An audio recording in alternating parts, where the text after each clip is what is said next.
హైదరాబాద్లో చెరువుల సంరక్షణకు చర్యలు చేపట్టిన హైడ్రా ఇప్పుడు మూసీపై ఆక్రమణల్ని దృష్టిపెట్టింది. ఇంతకీ మూసీపై ఉన్న ఆక్రమణలు ఎన్ని? వాటి విషయంలో అధికారులు ఏ విధంగా ముందుకు వెళ్లబోతున్నారు? హైదరాబాద్లో నాలాలు, చెరువులు ఆక్రమించిన వాళ్ల వెన్నులో చలి పుట్టించింది హైడ్రా. అక్రమ కట్టడాల విషయంలో మరో మాటకు ఆస్కారం లేకుండా కూల్చివేస్తోంది. ఇప్పుడు మూసీ నది పరిరక్షణకు చర్యలు చేపడుతోంది. ఆక్రమణల వల్ల ఓ కాలువలా మారిపోయింది మూసీ నది. దీంతో మూసీ నది గర్భంలో వెలిసిన ఆక్రమణలను తొలగించాలని నిర్ణయించింది హైడ్రా.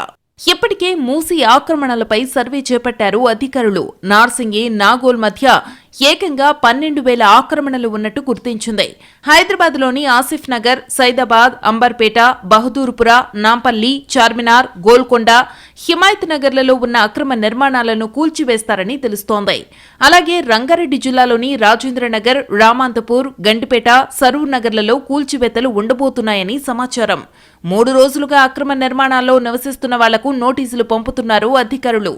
మూసీ నదిపై 25 కిలోమీటర్ల మేర అక్రమ నిర్మాణాలు వెలిశాయి. కొన్ని చోట్ల ఏకంగా కాలనీలు వెలిశాయి. అయితే వాటిలో ఉంటున్న వాళ్లంతా నిరుపేదలే.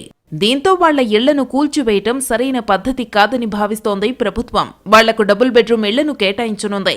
మూసీ ప్రక్షాళనలో భాగంగా 55 కిలోమీటర్ల మేరకు అభివృద్ధి చేయాలని నిర్ణయించింది ప్రభుత్వం.